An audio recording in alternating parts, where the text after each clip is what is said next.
Hi, my name is Tim Sanders. I'm the Vice President of Customer Insights at UpWork, and welcome to WWL Virtual Series 2020.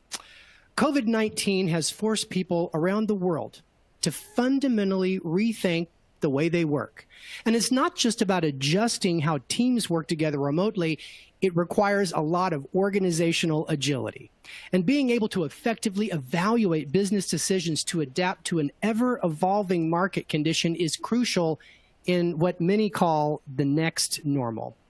Adaptability to the new remote workscape is going to become a competitive advantage for businesses around the world, and the companies that succeed in planning for the long term and adapting their corporate culture accordingly will win.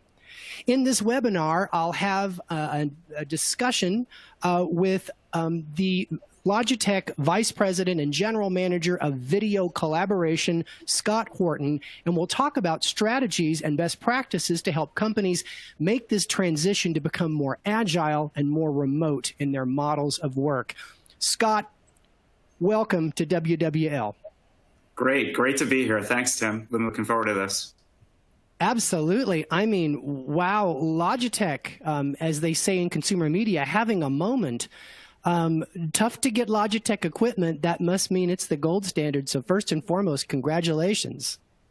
Yeah, thank you. I mean, we're I think it's a 40-year-old overnight success. We've been working on this for a long time, trying to solve these problems. But we're it's gratifying to be relevant to people solving problems and trying to figure out how to be productive in this pandemic and have fun. I should add, not only about productivity.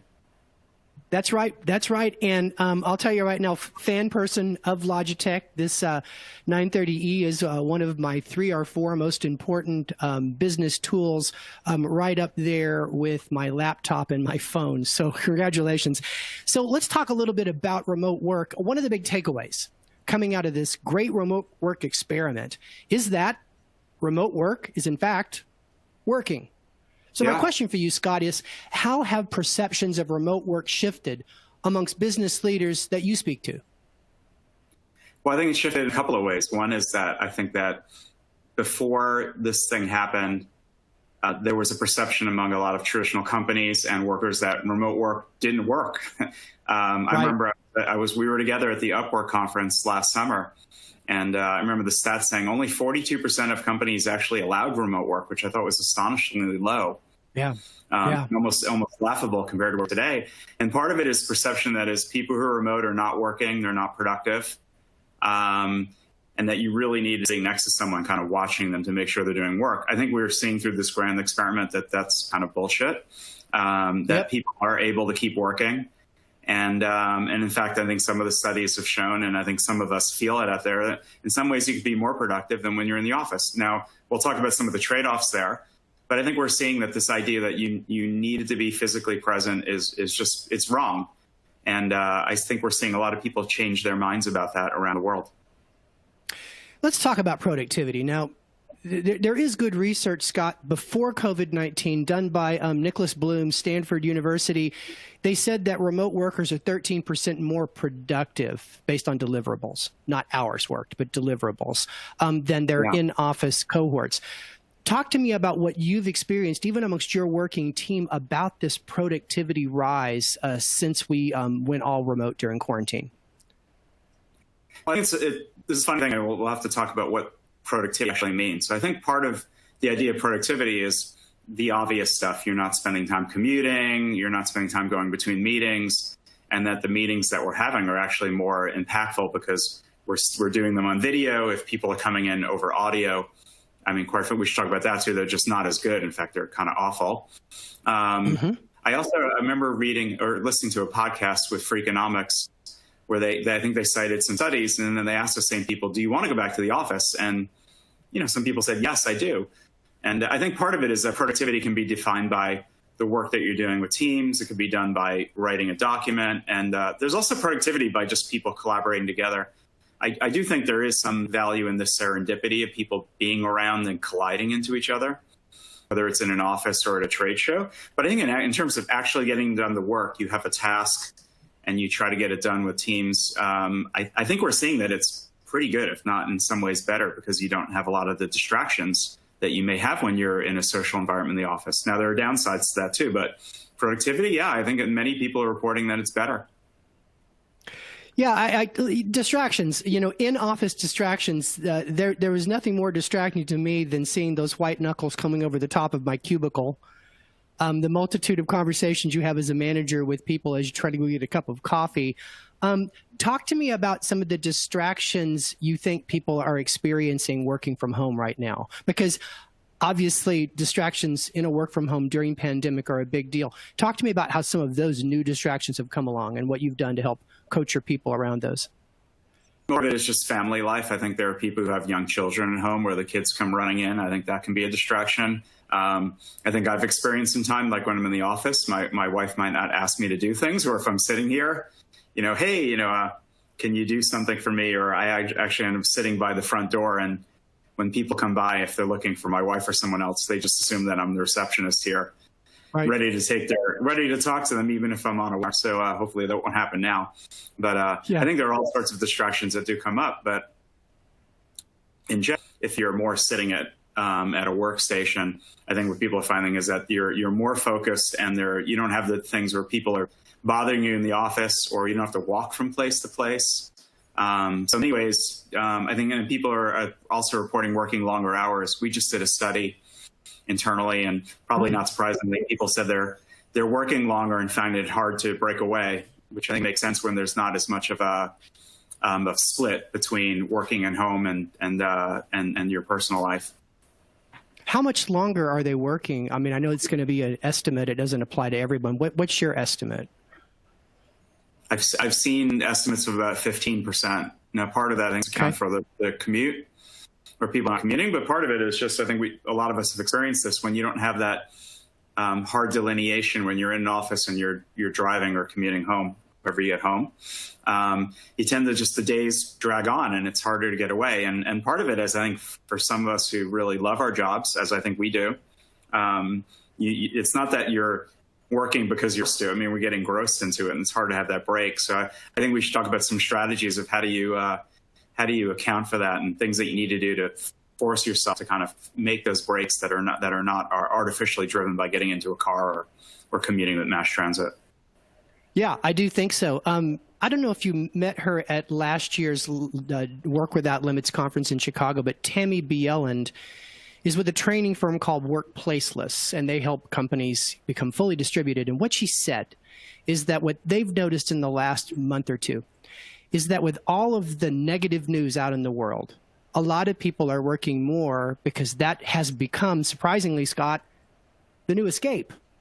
Yeah. So no matter how crazy, the world is on whatever platform you're looking at or cable news, you can always dive back into your spreadsheets for a sense of relief. So I get what you're saying. I think that there's a variety of reasons we work more, but it seems like you as a thought leader and as a manager have come up with some ways to prevent burnout. Burnout's defined as an imbalance in your relationship with your job. So you alluded to the fact you've got some ways to help people get around that. Share some of those with us. No, I think part of it is I think as a manager, you have to be really mindful of not scheduling things in longer hours, which is ironic because I had a call last night, like 10 to 11:30, because I had people in Asia and Europe, and we were trying to coordinate a meeting. But I would say in general, as a rule, you need to be mindful of just trying not to schedule outside of hours. People may not have that commute. Try not to schedule things too early or too late. I think one of the other things I've been doing is maybe it sounds ironic, but not trying to have all meetings over video. So I love video meetings. I'd say Logitech does too. I think one of the differences is when you're in an office, you get to walk around the different places and you get up from your desk and move around. Whereas sometimes when you're at a workstation at home, you're just sitting all the time, and that's unproductive and unhealthy. So sometimes, especially for one-on-one calls, I'll just get up and walk, and I'll encourage my the person I'm working with to do that too, whether they're walking a dog or something. And and I think also one-on-one, it's easier when you're not on video and audio. Whereas if you have a lot of people on a meeting, the more people you have, the more value you have in video. But I often will do walking meetings, and in fact, I'm getting up to 20,000 steps a day, just meandering around the neighborhood, which I think is, I wasn't doing that before, but I'm doing a lot more of that now. And I think it's healthy. I encourage my team to do that as well. I think it's great. And you know, I've been doing the same thing. It's serendipity. I've never spoken to you about this, but I do the same. When I'm going to do a one-on-one and it's not complex, and I don't think I have to show anything, right? There's no visual element, I think. I do like to walk around my house or take my poodle Banksy for a quick walk around the block as I talk to somebody. And you know, Scott, I picked up the habit. I work with a guy named Nolan Bushnell. He founded Atari, and he wrote a book about Steve Jobs. And he said that was one of Steve's secret creative weapons, is when you met with Steve on the campus, you took a walk with him. And it was the motion of walking, the natural DHEA that's produced when you're out in the sun. It's just a real recipe for a break. And so I think that's really good advice. But one last little follow-up here. Segment for us. We should use video when. We should just have a phone call when, or we just Slack or email when, because I think that's the big question a lot of managers are working through. When to use video, when not to use video. Help me understand very clearly how you segment that decision.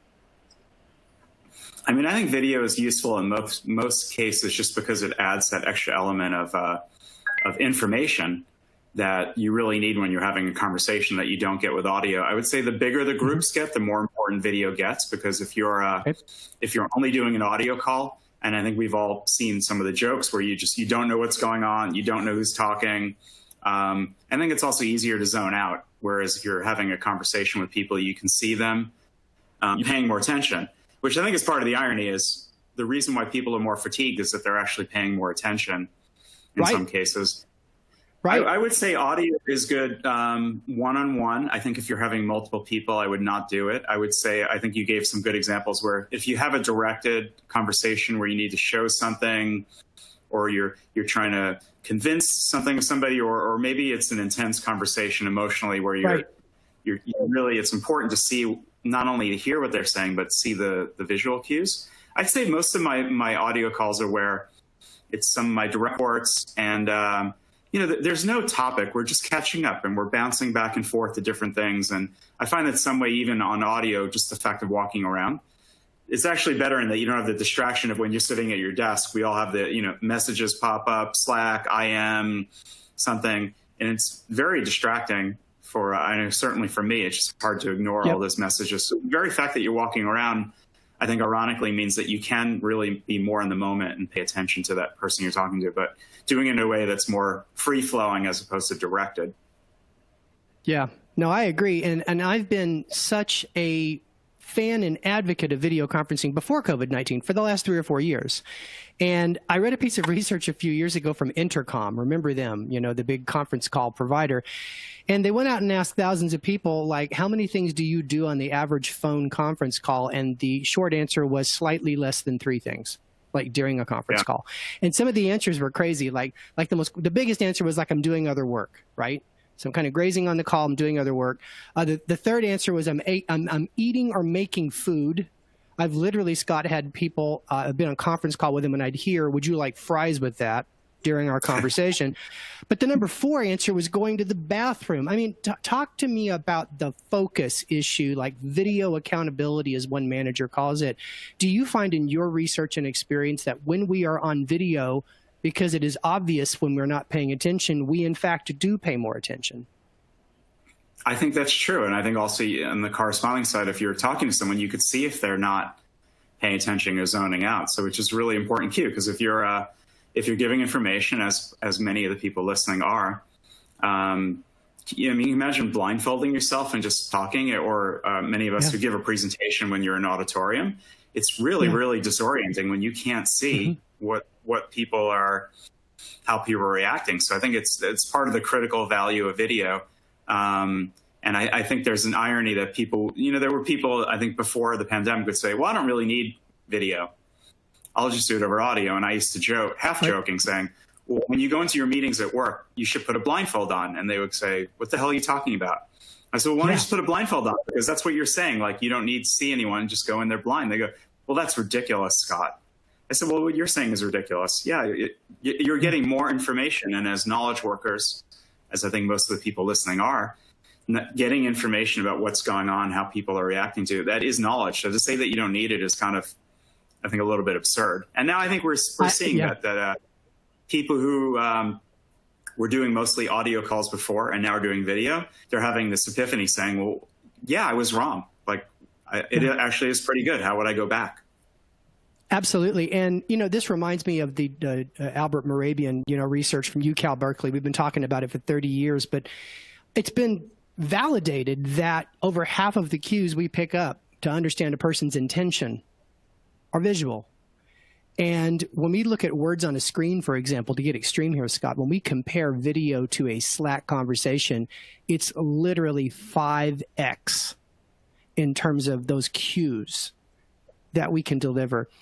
Talk to me a little bit about, and this is the last thing I want to do before we kind of flip the switch to remote work. Talk to me a little bit about what you, as a very experienced video collaborator, what's your pet peeve in video collaboration if you had one? Well, the number one pet peeve is people turning their video off. I find it, I mean, it's interesting. And it's very much about social pressure. So what I think we're finding with our customers is that if you're on a call, and let's say there are 10 people on this call, and 9 of them are on audio and someone turns their video on, what is the reaction of everyone on the call? Turn your video off, freak. Like, what are you doing showing your face? Whereas if you take that same call and you have 9 people have their video on and 1 have it off, it's almost rude. Like, why do you expect me to show my video and not have yours on? It's disrespectful. So I think that you rarely see 5 and 5 having it off. So one of my pet peeves is you have the video, it works. Why don't you turn it on? Like, so that's not fair. What do you think the reasons are? I mean, I've done some straw polls, nothing structured like what you guys do in research, but give me what you think the top 3 reasons a person doesn't have their video camera on during a meeting. Well, there was this research shown on meetings, not just on video meetings, but mostly people in person. And it talked about this idea that I love called meeting tourists. So if you think of any meeting, there are people that are there and they're participating. And then there are a lot of people who are just kind of hanging out. They're not participating at all. They have nothing to say. They're probably not even paying attention. They're meeting tourists. Why do they go?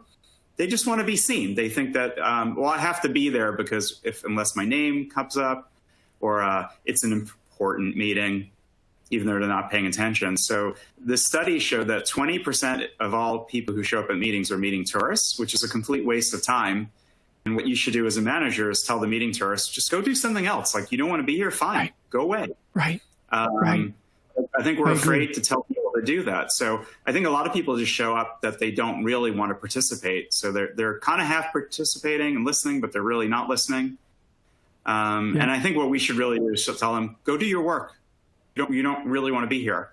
I think so. But there's that social pressure to show up. And then I think the other thing is that people are multitasking. I remember I had this really funny conversation when I was, I've been working in video for a long time, and there was a product manager for a telco. And I was asking him about what he thought about rolling out video as a service. And he's like, Scott, you don't understand. He's like, I'm on calls 14 hours a day. I don't have time to be on video. I need to get work done. And I was like, well, why are you going to all these meetings? Like, maybe you should reevaluate your priorities. And if you're in the meeting, be in the meeting. And if you're not, you're not. Kind of the same theme. So I think sometimes people are just multitasking. They're doing the laundry and doing whatever. And we should give people the freedom to just drop out. Right. I think so, because multitasking, it's a great myth. I mean, you can't be effective. I mean, try to do 2 things with your computer processor. What does it do? It buffers. So I hear you. I want to turn the page and talk a little bit about remote work. Now, UpWork has taken a remote first strategy. We obviously have embraced the concept of remote work and have been using a lot of distributed teams because, we want to get the best person for the job and not be constrained to a hiring market. What's going on with Logitech? Where are you on remote? Are you still working remote? How long do you think that's going to be? What's that look like? Well, Logitech's always been a big proponent of remote work. We've had this concept of working from anywhere. In fact, we were a global sponsor of Work From Anywhere Week, doing it with UpWork over the last couple of years. And it's ironic that we were out there really evangelizing this idea of work from anywhere, where today we were talking about what that would mean and what would be the meaning of it, because I don't think we need to communicate that or at least convince people anymore that this is viable. So we've always been accepting of that. I would say that part of what happened in the pandemic is it was kind of a natural transition for us, and that we were pretty used to using video, working remotely already. And I would say it made us pretty effective at doing the transition, where I think what I've heard is that a lot of other companies that were doing primarily audio struggled. And there are some notable big companies that are audio-centric that that really didn't know how to do this. So I would say for us, it was something we already knew how to do. And I would also say that I think we've learned some more tricks about how do you work when not only work from anywhere is an idea that you have, but everyone's remote. I would say in some ways what we've learned is that it democratizes meetings. And what I mean by that is if you have some people in a meeting room and some people remote, it's better with video, but we know that people are still not the full participants, whereas when everyone is remote, it actually makes it easier for everyone to speak up and engage. Whereas in the past, if people were in a big meeting, let's say 20 people in a meeting and 2 remote, the 20 were not necessarily fully paying attention to the remote people. So that was an interesting learning for us. Absolutely. Yeah, I'm going to go back to this issue of audio only suffers in a video first environment, because I could not agree more. At Deeper Media, we studied that in the context of sales, and that if I were video meeting with a prospect versus audio meeting with a prospect, it's measurable, Scott. You literally close more deals and reach more understanding. But I want to talk a little bit about culture. So Diamond Kennedy, University of Michigan, studied the 4 types of corporate culture. There's the hierarchy, like you see in the military. There's the relational culture that's based on, a family-like atmosphere. There's the innovation culture. And then there is the market culture, which is about competition. A lot of service firms are relational. And talk to me about how much an audio-only relational culture suffers in comparison to one that's video first. Well, I think if you think about the best teams don't always have the best individuals, but they have the best group dynamic. So what I mean by that is, I'm sure we've all been in meetings where you have incredibly talented people around you. You go through your meeting, let's say the meeting is a 1-hour standard meeting, and you walk out of that meeting and go, man, that meeting sucked. Why did it suck? Well, it sucked because it could be that maybe people weren't listening. It could be that people weren't getting their idea across. It could be that people are just not good at collaborating, that people could be smart and talented, but it's very different skill being able to be smart and to put that together.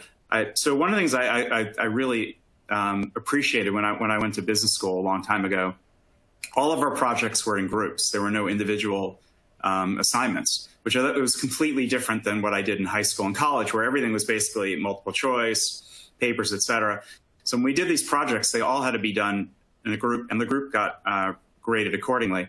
And I remember being in meetings and in a business school, I think everyone I worked with was incredibly talented, but some of the projects we did were a disaster because we tried to take 4 or 5 people and we're writing a paper together. And, sometimes it's so much easier to do things on your own versus doing it together. And if you can't get that group dynamic right, you're going to have really bad outcomes. So I think that's part of the challenge, and the opportunity is how do you make the teams not only, as good, but better than the outcome of an individual. And most of the time, I think we know that our experience is it's worse. So having the ability to use video as a complement, I think is critical to making that dynamic better. And if you can't see each other and understand each other, the likelihood of that meeting being a bad outcome is even higher than it would be normally. In my experience, that visual connection, it creates what researchers call neural synchronization. We make eye contact, we recognize the familiar in the other's face. It's literally why we break bread, right? We've spent so much time having power lunches. It was to accomplish the same, level of connection. Let's talk a little bit about different companies. I know Logitech supports work from anywhere. We do too. You've read in the media, Twitter, Square, other companies telling their people you can work remotely. Scott, do you think there's going to be an exodus from these high rent, high cost of living markets like New York, Silicon Valley, et cetera? Yeah, I do, but with a caveat, and it is obvious. I live in Silicon Valley, so it's a big topic of conversation here. I've been having debates with some of my friends about, is the real estate market going to crash here? Is everybody going to leave? And what I would say is, yes, I think there are people who are going to leave. We even have some people who work with us who are saying, you know what, now that everyone's remote, do I need to live in California? Can I live in Can I live in New York? Can I live in Wyoming? Can I live other places? And I think that enlightened employers will see that it's more important to get the right the right worker who works with you than to be in that location. But I also think that the opposite's going to happen. I think there are always going to be people who want to live in New York and Chicago and Silicon Valley and other places. So what I expect will happen is there will be some people who will say, for them personally, the economics of living in a high cost place don't make any sense.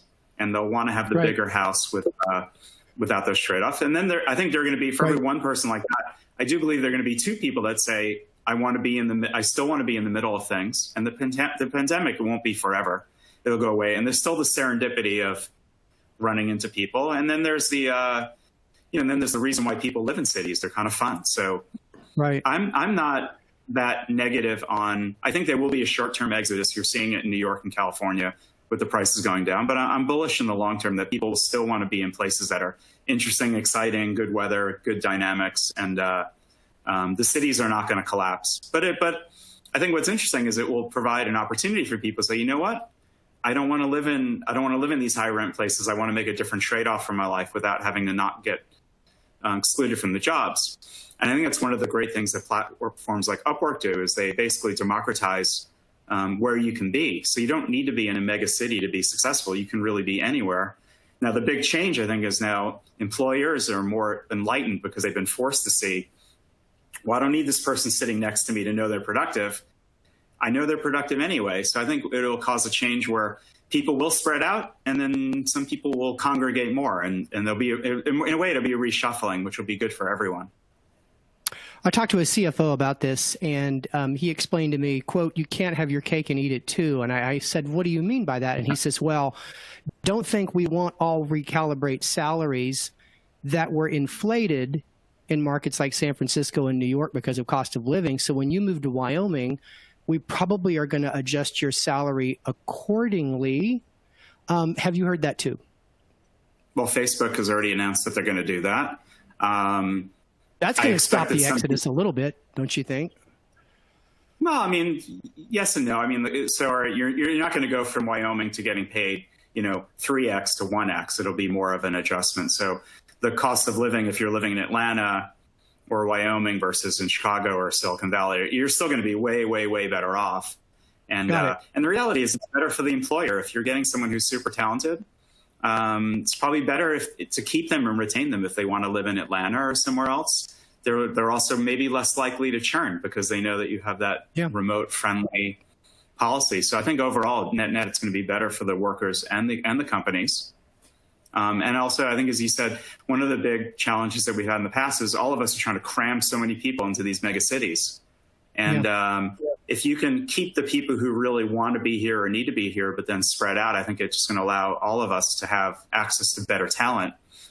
So I've got a friend of mine, one of my running buddies around here, and he's a CEO of a mid-sized company, about 250 people. And their headquarters is in LA, but he's based here. So pre-pandemic, he was flying back and forth, not only through LA a lot, to his other offices. And then the pandemic hit.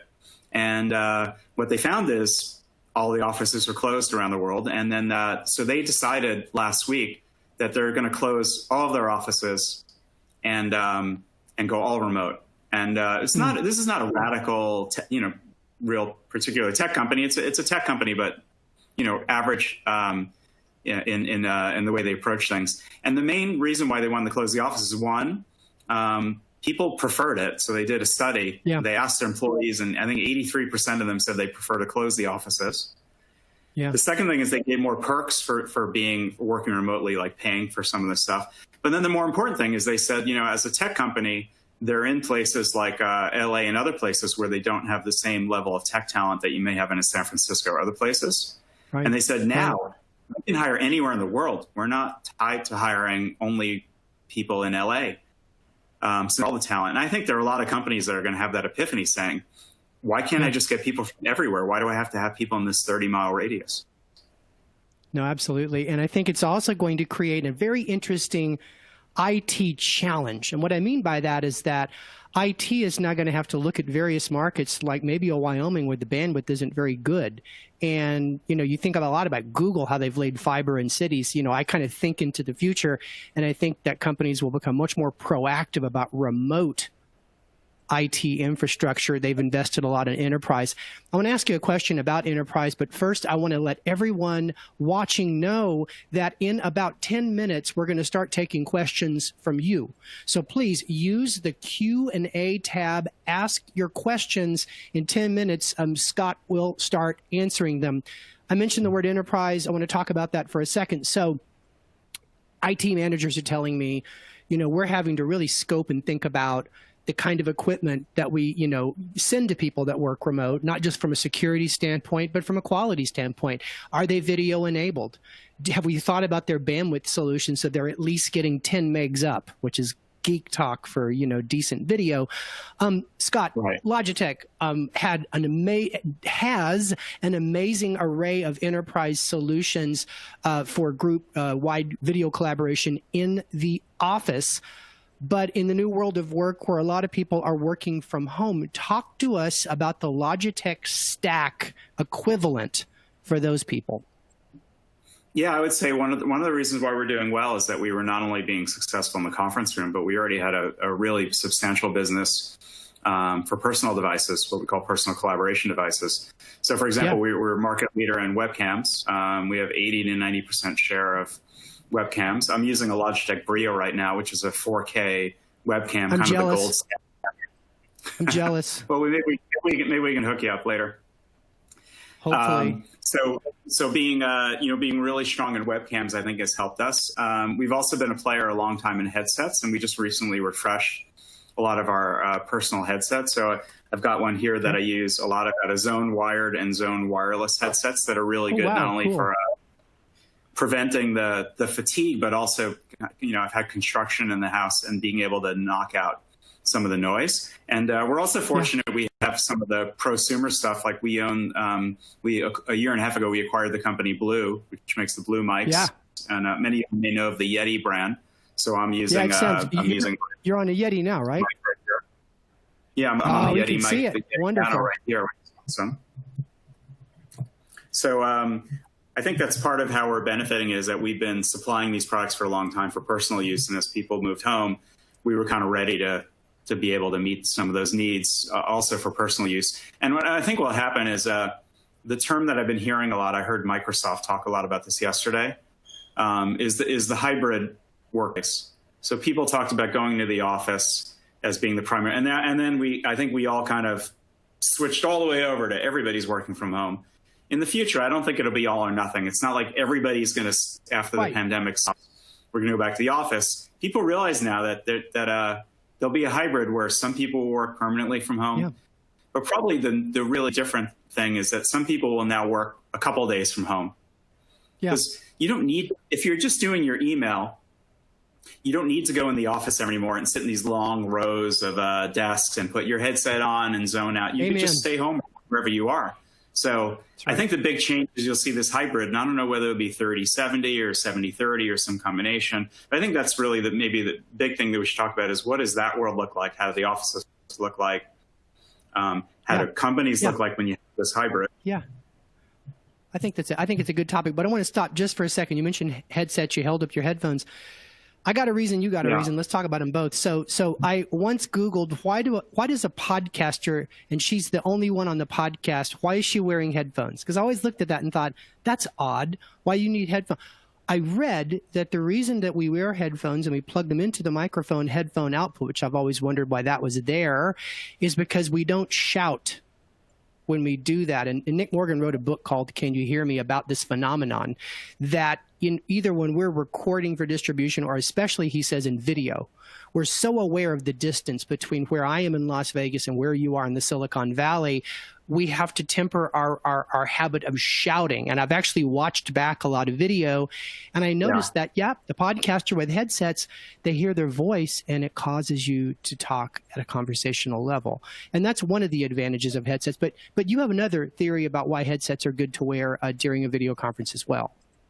Yeah, so I switch back and forth a lot depending on, if I'm on a webinar like this. I like the idea of being free and untethered. But I have been using the headsets more and more.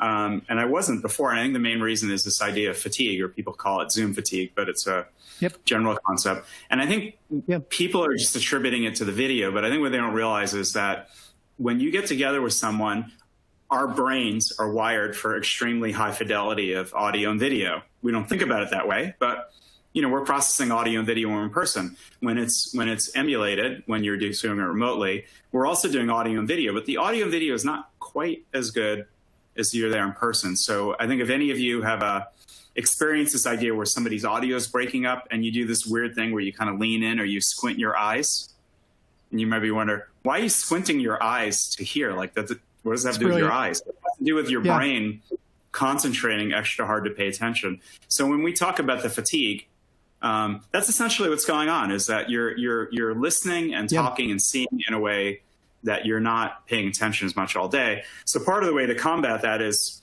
having a much better camera that someone could see you. So if you're on an embedded camera, it's just not as good. So it's hard. It makes you tired.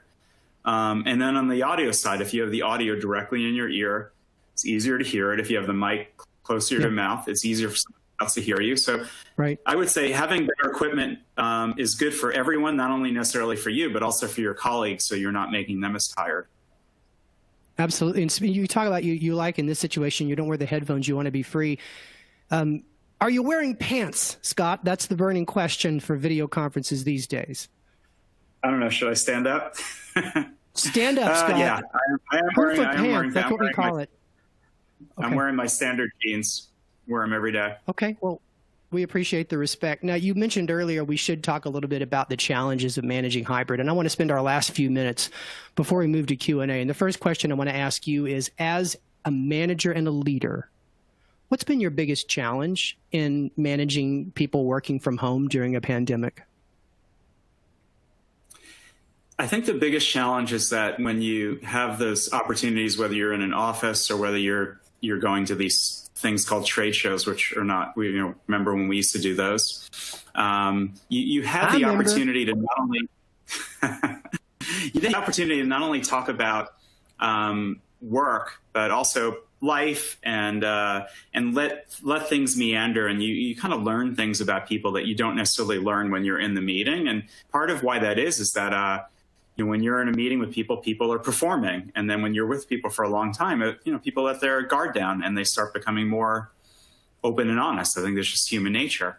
And when you're going from meeting to meeting to meeting virtually, I think we lose that. So I think part of what we all need to do, and what I've tried to do as a manager, is make sure that you leave time to also kind of learn about the personal stuff. So part of what I've been trying to do is just in the beginning of some meetings, before you dive into the agenda, sometimes asking people like, how are you doing? And, it's interesting. Sometimes, most time people go, I'm fine. But sometimes people say, I'm struggling, or I've got this challenge. I think a lot of us are struggling in our own way with being cooped up or having some personal issues. So I think we all need to take time to ask those questions. And then I think we also need time to schedule these meetings where they're not about an agenda. They're just about hanging out and talking. And people have talked a lot about having happy hours and other things. Our group has been doing these yoga meetings, and someone was barbecuing the other day and having to watch, and we had one of our employees DJing over lunch. I think these are the things that kind of build camaraderie that are not only about the purpose of the 1 hour meeting. We're going to have to go out of our way to basically fill in the gaps for the things that we had before that are no longer there. I think so. I'm actually thinking of putting on a ukulele concert in a few weeks. I actually play it. I do a mean Bruno Mars. Maybe we'll do that. That'd be fun. Two quick things before we do Q&A. And for the people watching, we'll use the Q&A tab. Ask us questions. I see some coming in. We're going to get to those in just a second. You talked about hybrid working situations. Some people coming into the office, others working from home. That is the future, Scott. We don't know what the ratio is, but we know that's the future of the new world of work. Give us advice as a manager about how you differently manage day to day, those in the office and those at home in a hybrid environment. Yes, I'd say as I brought up earlier, one of the things interesting when you go all remote, you democratize the meeting where everybody is on the same page. So if you have people before where the majority were in a conference room and some were remote, even with video is better, but those remote people were probably second-class citizens. I think the challenge is now when we go back to a hybrid, you probably have some people in conference rooms and meeting together and some people remote. The challenge is as people go back to the conference rooms, they need to remember, especially when they're audio-centric, hey, I got to bring those people in who are remotely. Because now there aren't 2, there are like 10. There are more people. So I think what's important is not only to think about using video on the desktop, but you also need to make sure that when you go back in that office, if you didn't have a video culture, you're going to need video in lots of other places. So what we see is people really looking at a lot. I think one of the conventional wisdom questions that I would get is, well, Scott, when people are all remote, aren't you not going to need conference anymore? Isn't that business going to go down? The irony is you actually need it more. And for a couple of reasons. One is when you go back to the office, you're going to need to make sure that when you're the 5 people sitting around that you bring those remote people in. You're going to need that video there, and you're going to need to do it in a high quality way. So it's not just about setting up a phone or a laptop. It's using kind of the higher value conference room equipment that's designed for groups. The second thing is, I think for the foreseeable future, most conference rooms will not be full. So for example, we've talked a long time about this idea of a huddle room where you have up to 6. But most people will not allow 6 people in a room anymore. It's not healthy. It's not safe. Right. So the irony is if you're a business and you had 20 conference rooms with up to 6, you may actually need to build 100 that are huddle rooms. And I would also argue that you may not need these big rooms anymore because in a hybrid world, the likelihood of having 20 people in a conference room is probably pretty low. It's not going to happen anymore. Yeah. You're going to have a bunch of people distributed in small rooms, small offices. But the way you even structure the office and think about it's going to change. And we hear of a lot of people just completely redoing their office, not only putting plastic wrap around everybody, but reconstituting the areas where we collaborate. One of the ways I'd like to see us change workplace layout, and I've seen this in so many conference rooms, Scott, it's you want to know my pet peeve for enterprise conference, video conferencing? It's when they lay out the room where there's the big TV, the big camera in the front of the room, and then a long table, and everyone sits across the table. No one's facing the camera. So they're literally leaning in like this from 5 feet away. And what I've started to do is in those workplaces, I run back to my desk and I get on this so I can actually, have better face look, et cetera. Have you given advice to companies on how to lay out the conference rooms for the best facial video quality? Because I can't even tell you a room I've seen that was actually laid out for people to actually face the camera in a natural sitting position. Yeah, absolutely. So one of the things we've done is we've partnered with Herman Miller on the furniture side. Love those what guys. We believe is that, the furniture people tended in the past to not think about the technology. It's all about the tables and chairs. And then I think the tech people didn't think about the layout, like you're saying, where they just had the bowling alley and everybody's looking up like alley. That. Yeah. So what was the partnership like?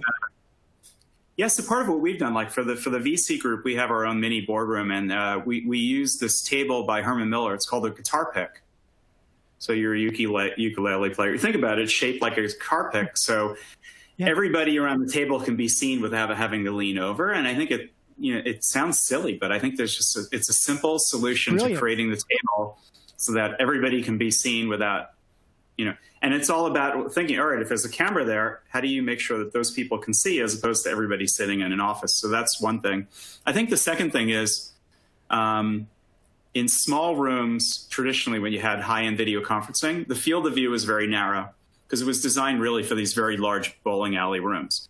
In a small room, ironically, you need a very wide field of view. I'm sure we've all experienced this thing where the people in the front get cut off, where you can't see them. So we had to create a product from scratch for small rooms that in some ways was not only way cheaper, but actually way better than the $100,000 system. So we created a product for huddle rooms. One of them is called Meetup, and it's got a 120-degree field of view. And it's not warped, so you don't want to see like a fisheye security camera. Right. And you don't need it long. You don't need it wider than 120 degrees because you'd literally be sitting behind the screen.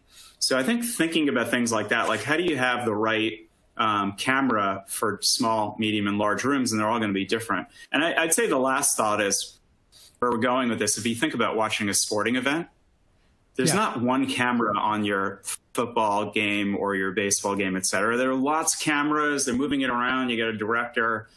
And why is that great? There's never only one place to look. There are lots of places depending on where the action's at. It's kind of the same thing in a conference room where there's not only one place to look. Sometimes you're going to be looking up front. Sometimes there'll be a presenter in the back. Sometimes there'll be someone way in the back that you want to zoom in on. And so our vision is that we want to create a room with multiple cameras that are always in the right shot, and then smart software that will move it around. We like to joke that we want Steven Spielberg in every room, but we can't afford him, so we're going to have to do it in AI. But I think that's where this will go. Where our North Star is that we want, just like in a sporting event, sometimes it's better to watch remotely than to be up in the bleachers. Our North Star is that sometimes we want it to be better than being there, watching remotely than being in the office. So we're not there yet. We have a long way to go. But I think if you think of that sporting analogy as where our North Star is, I think we can get there where at some point maybe it might actually be better being remote than sitting in the office where you can't see someone in that boardroom. Yep. I agree. And, and we're going to go to Q&A here in 1 second, but I got one more. First of all, I have to say one thing. I love your software. You see what I mean? This software, not to reveal what's behind the curtain here, but I love this software. I got to say that to me is one of the killer apps of the Logitech solution. I gotta really think about, one last little thing here before we go into this. So you talked a little bit about how remote can be better. At our company, UpWork, our CEO, Hayden Brown, she talks about getting back to better. None of us want to go to a new normal. We want to emerge from the crisis better from the experience and from what we've learned. Talk to me from a Logitech, your group standpoint. How are you going to get back to better on the other side of the crisis? Well, I think part of better is, I was talking to our CEO, Bracken Darrell, the other day about our travel habits. And I think it's pretty common once you get to a certain level of the organization that there's an expectation that you're on the road all the time. And we were talking about whether we would return to that or not. I think we were both saying that, yes, we like travel, love travel, in fact, and we'll want to do it. But to get back to this point where we were either jet lagged or recovering from jet lag, and it's just not healthy and it's not productive. So this idea that we can be more productive by traveling a little bit, but not too much, and using video as a powerful tool, I think that's something that will change forever. And in fact, I expect that, a lot of the airline business travel will never recover the way it was. In fact, interestingly, Zoom is worth more than the top 7 airlines now combined, if anybody wants to check market cap stats. And I think that's for a reason. I think the second thing, there's a lot of loss in all the moving around the bodies, whether it's commuting or flying or even moving from the next office to having a meeting. So eliminating that productivity sink, I think, is going to be a big deal. And then the last thing is, not all the best people are in one place. It's what I love about UpWork, is the idea is that sometimes you want to have the best person, someone more cost effective, another place. And I think one of the things I learned from Stefan at UpWork is that there are probably a third of people around the world who just can't work in a traditional 9-to-5 environment. So how do we, we're talking a lot about inclusivity. How do we be more inclusive by bringing those people in, or people that are not fortunate enough to live in these mega cities? And I think if we do that, a lot of the ills that we have in society won't all be fixed, but things like inequality, inclusiveness, and openness, we can use this new approach to kind of address some of these things that have been outstanding for years. So I'm enthusiastic that part of what we learned is that we can do all these things to make our workplace better, hopefully our society better from doing these things. And I think we're seeing that there was a way that we can do it in the way that we just didn't believe possible, but it's true. We can do it. I'm enthusiastic too, Scott, and I couldn't agree with you more. Work-life integration is actually possible now. With what we've learned, especially around video. Let's move into the questions a little bit. But I got to say, as we start questions for the last 10 minutes, you've given us 2 really important product plugs that I want to just highlight. The guitar pick from Herman Miller. I'm going to look into that. And the meetup camera with the 120 but no fisheye degree point of view, field of view, the guitar pick, the meetup folks, get on your Google and get those. Okay, let's go to questions. So the first question I have is from Gene Gates asks, if the camera is important, how about audio, which you've addressed? How about light? We haven't talked about lighting yet. You know, I think I revealed to you that when we started, I try to set up in front of the window for 45 degrees, get a little natural light. I use a dampener here and make sure it's not too light. I got one LED over here with a scarf over it to diffuse it. Talk to me about some of the light solutions that you recommend, or at least what a person should think about to get the lighting right, because obviously that's important, right? Yeah, lighting is critical. So one of the things that obviously part of it is just being in a room with good light. It's not having a light gazing right in from your window. One of the things we've done on the personal side is with Brio. We have automatic lighting adjustments. So some of the people here probably heard of HDR, like on your iPhone. So we put HDR into the Brio so that when you have that really bright light coming in, or you're in a hotel room where it's really dark and you look like you're in the witness protection program, it automatically adjusts it so that you don't need to have any of the special lighting. It's one of the advantages of a webcam compared to an embedded camera where a $2 camera is just not going to be that good on the physics of lighting. So that's one thing. I would say in the conference room, we've done something similar where we're constantly rebalancing and auto-adjusting it. So, our view is that you shouldn't have to constantly bring in lights and adjust if you happen. A lot of that should be, automagic. So we try to do that on audio and video where we auto-adjust things, and we're doing the same things on lighting. I think there's more to do there. But I would also say you really don't want light right into the camera. I think it's one of the things that people do wrong. And you also don't want a very bright light. It should be kind of diffused. So for those of you photographers out there, you know that you don't shine light right on someone's face. You want a very soft and diffused lights. And I think there are a lot of solutions out there that are pretty inexpensive that you can get. Yeah. I personally have discovered this company called Great Video Maker, and I love this suite all the way down to the $49 light up to the $1,000 setup. It's good stuff. Next question, and boy, this is a question that's burning. Last week, I talked to a company that said they're going to do this. The question is, what do you think about companies that are going to make employees, emphasis on capital letters, make employees go back to the office after the pandemic is over? And how will they do versus the companies that keep the remote work as an option? And I think this can be a big deal, because there are some companies, Scott, believe it or not, that absolutely expect their people to come back to work at some point. Yeah, and as a global company, we see some of the companies doing that in Asia already, where they don't have as much of a culture of getting people coming, working remotely. I would say that when we're at 42% and very few people work from home, most of the companies can get away with it because it wasn't as competitive a market. The conventional wisdom was everybody kind of does it, and if you allow people to work from anywhere, well, you are an exception, or you're one of these Silicon Valley like companies like a Twitter or Logitech or UpWork. I'd say the pendulum has shifted in a couple of ways. One is companies know that they can do it. So they can't say, well, it won't work, because the employee can call BS on that. And then the employees know they've had a taste of that where they know that it works. So I would say that it won't work, and it may work in the short term, but it's going to cause churn. And it's just going to be one of these retention tools where people will just go to somewhere else. I would say one of the things that I was doing before the pandemic is, because of living in San Francisco, sometimes the commute could be really long for some people. And what we were doing is basically saying, for some groups, hey, just come into the office 2 days a week or 3 days a week. And we were already doing that in a way. So we said, all right, if you have a long commute, we don't want you commuting in every day. But then there are some times where you want to get together with your teams. I found that was already an incredible retention tool, not in a coercive way. It's just like, wow, it's such a great benefit. Whereas some people knew that if they went somewhere else, they would have to commute 90 minutes a day. I think that people who do that, they're just going to quit. So I think if you're going to do that as a manager, it's pretty unenlightened. You don't need to do that anyway. And you're going to see your best people leave. So be careful.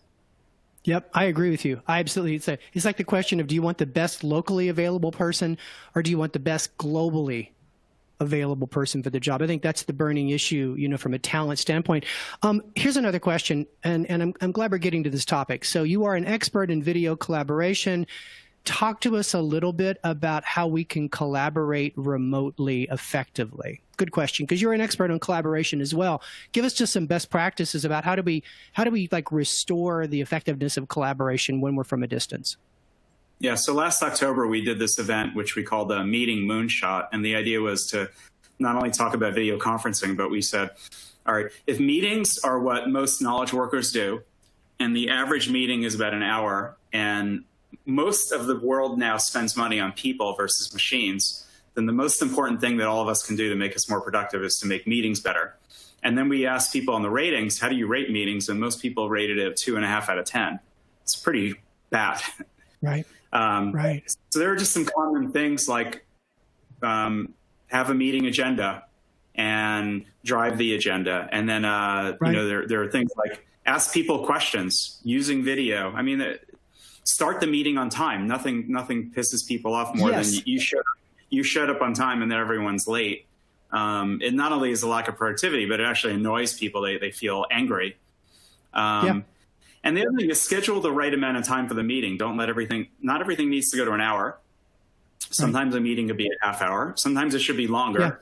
But and then I talked about the meeting tourists. Try to keep the meeting as small as possible. Don't just invite everyone on there because you can. And I would say in the meetings that give people 5 minutes to go take a break. Don't schedule things back to back. So I think these are all, and then of course use video, audio, but these are all, I think, common sense things that we've shown that the research shows that those are actually the most effective things that make meetings more productive.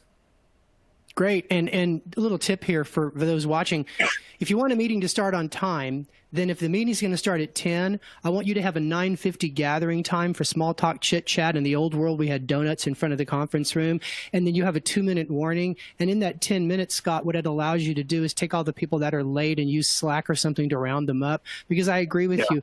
A strong meeting starts on time, and serial late start on time meetings have poor attendance. So have a meeting time 10 minutes before and a 2-minute warning. I got another question here before we wrap. Betty asks, how do you measure effectiveness of staff working remotely to determine they are more productive or as productive as they were working in an office setting?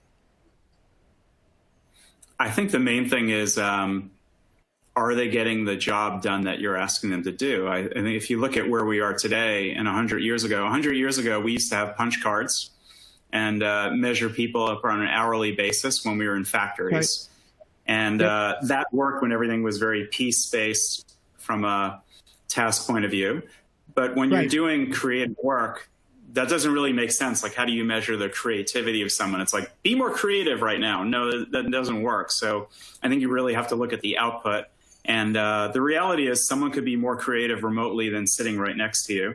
So I think you have to just look at the output and determine, are they being successful or not? And sometimes that means someone's working for a couple of hours and going out for a run or skiing, and sometimes they're working 14 hours and they're not as productive. So I'd look more at the output, not where they are or what they do. And I think we've been moving that way, but I think we were doing that in a way of, we still had this idea that if you were sitting right next to someone, they're going to be more productive. And I think now we know that that's just not true. So look at the output, look at the results, measure people accordingly.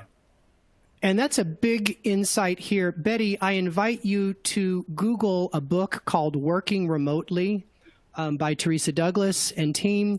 And they studied this, Scott, and they said that conventional supervision with remote work is just really not the way to go. Focusing on inputs will only disengage, because it's not just work from anywhere, it's work at any time when you really want to get the best out of people.